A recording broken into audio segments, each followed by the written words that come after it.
ശരിക്കും പറയുകയാണ് ശരിക്കും അത് ശരിക്കും പ്രഭാസിൻ്റെ ഒരു അഴിഞ്ഞാട്ടാണ് ഇതിനകത്ത് കണ്ടിരിക്കുന്നത്. പിന്നെ നമ്മുടെ സ്വന്തം മലയാളത്തിൻ്റെ സൂപ്പർ സ്റ്റാറായ പൃഥ്വിരാജ് കൂടി വന്നപ്പോൾ ആ കോമ്പിനേഷൻ തകർത്ത് ഒരു രക്ഷയില്ല.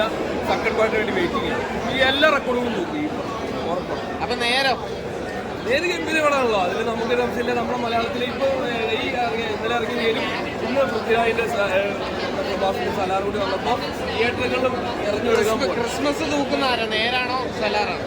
സലാറ്, അതിന് സംശയം സലാർ ലാലേട്ടൻ നമ്മുടെ മുത്തല്ലേ. KGF സെക്കൻഡ് കഴിഞ്ഞാൽ പിന്നെ ഇതുപോലൊരു പടം ഇനി എന്ന് കാണും എന്നുള്ള വെയിറ്റിംഗ് ആണ്. കാരണം സലാറ് അനൗൺസ് ചെയ്ത് കഴിഞ്ഞപ്പോൾ തൊട്ട് ആ വെയിറ്റിങ്ങിന് ശക്തി കൂടി. കാരണം ഫസ്റ്റ് പോസ്റ്റർ, അതിൻ്റെ ഷൂട്ടിംഗ് ഡീറ്റെയിൽസ്, ടീസർ, ട്രെയിലറൊക്കെ നമ്മളെ ഭയങ്കര റൊമാൻറ്റിഫിക്കേഷൻ തന്നിട്ടുണ്ട്.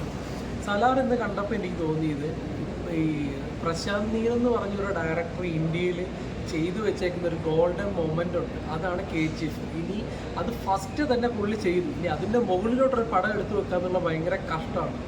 ഈ സലാർ എന്ന് പറയുമ്പോൾ KGFിൻ്റെ തന്നെ മറ്റൊരു ടെറിട്ടറി ആയിട്ടാണ്, ഒരു പ്ലാറ്റ്ഫോം ആയിട്ടാണ് എനിക്ക് സലാർ തോന്നിയത്. ഏറ്റവും ഹൈലൈറ്റ് ആയിട്ട് തോന്നുന്നത് പ്രഭാസിൻ്റെ പൃഥ്വിരാജിൻ്റെയും കോമ്പിനേഷൻ സീൻസ്. അവർ നമ്മുടെ ഫ്രണ്ട്ഷിപ്പ് ബിൽഡപ്പ് ചെയ്തേക്കുന്നത് പടം തുടങ്ങുന്നത് തൊട്ട് പ്രഭാസിൻ്റെ ക്യാരക്ടർ ബിൽഡപ്പ് ചെയ്ത് ഒരു സ്റ്റേജ് എത്തുമ്പോഴത്തേക്കും പൊട്ടിത്തെറിക്കുന്ന അല്ലെങ്കിൽ ഒരു ആക്ഷൻ സീക്വൻസിൽ ഒരു പക്ക ഒരു എൻട്രി സീനായിട്ട് കാണിക്കുന്നുണ്ട്. തിയേറ്റർ ഇളകി പോലെയാണ് പ്രഭാസിനെ ഇത്രമാത്രം ബിൽഡപ്പ് ചെയ്തുകൊണ്ട് എനിക്കിനി പ്രഭാസിന് ഇതിനെക്കാട്ടിലും വലിയൊരു തിരിച്ചുവരവ് ഉണ്ടാവുമെന്ന് എനിക്ക് തോന്നുന്നില്ല. കാരണം അതുപോലെ ബിൽഡപ്പ് ചെയ്തൊരു ക്യാരക്ടറാണ് പ്രഭാസിന്. പൃഥ്വിരാജ് മലയാളി പ്രേക്ഷകർ എന്നുള്ള രീതിയിൽ എനിക്ക് 100% പ്രൗഡ് തോന്നിയ മൊമെൻ്റാണ്. കാരണം ഇതുപോലൊരു ടീമിൻ്റെ ഇപ്പം മലയാളത്തിലൊരു സൂപ്പർ സ്റ്റാർ അഭിനയിക്കാൻ പറ്റി, നമുക്ക് സ്ക്രീനിൽ കാണാൻ പറ്റി. പൃഥ്വിരാജിൻ്റെ ആണെങ്കിലും സെക്കൻഡ് ഹാഫിൽ ഒരു ആക്ഷൻ സീക്വൻസ് ഉണ്ട്. അത് തിയേറ്ററിൽ ചാടി എണീറ്റ് കൈയടിക്കുകയായിരുന്നു. ഇവർ നമ്മളെ ഫ്രണ്ട്ഷിപ്പ് ബിൽഡപ്പ് ചെയ്തേക്കുന്നത്. പിന്നെ ഇതിൻ്റെ BGM, എഡിറ്റിങ്, ഇതിൻ്റെ മേക്കിങ് പടത്തിലൊരു ഡാർക്ക് സ്റ്റൈൽ മൂഡിലാണ് പോണത്. അതിൽ BGM എന്നൊക്കെ പടം തുടങ്ങി അതിൻ്റെ എൻഡിങ് വരെ പ്രേക്ഷകർ പിടിച്ചിരുത്താൻ കഴിയുന്നുള്ളതാണ്. ഒരു സ്റ്റോറി ബേസ്ഡ് പടമാണ് ഫസ്റ്റ് പാർട്ട്. സെക്കൻഡ് പാർട്ട് നിങ്ങളെ കണ്ടേ പറ്റുള്ളൂ എന്ന രീതിയിലാണ് ഫസ്റ്റ് പാർട്ട് കൊണ്ട് നിർത്തിയേക്കുന്നത്. അപ്പോൾ സെക്കൻഡ് പാർട്ടിലാണ് ഇത് തീ വരാൻ കിടക്കുന്നത്. ഫസ്റ്റ് പാർട്ടിൽ അതിൻ്റെ ബിൽഡപ്പിലൂടെയാണ് പടം എൻഡിങ് കൊണ്ട് നിർത്തിയേക്കുന്നത്. പൃഥ്വിരാജ് പൊളിച്ചു.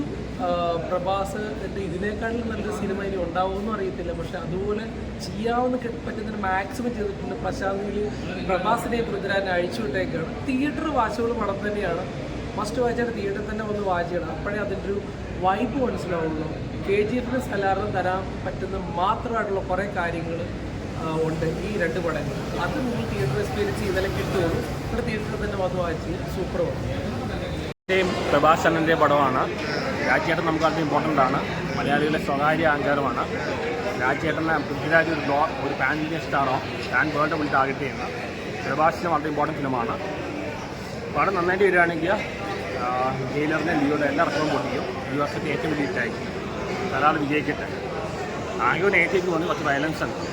KGFിൻ്റെ ആക്ടർ ആക്ടിങ് എല്ലാം കൊണ്ട് നല്ല പടമായി നന്നായി വരട്ടെ. നമ്മുടെ കേരളത്തിൻ്റെ അഭിമാന രാജ്യം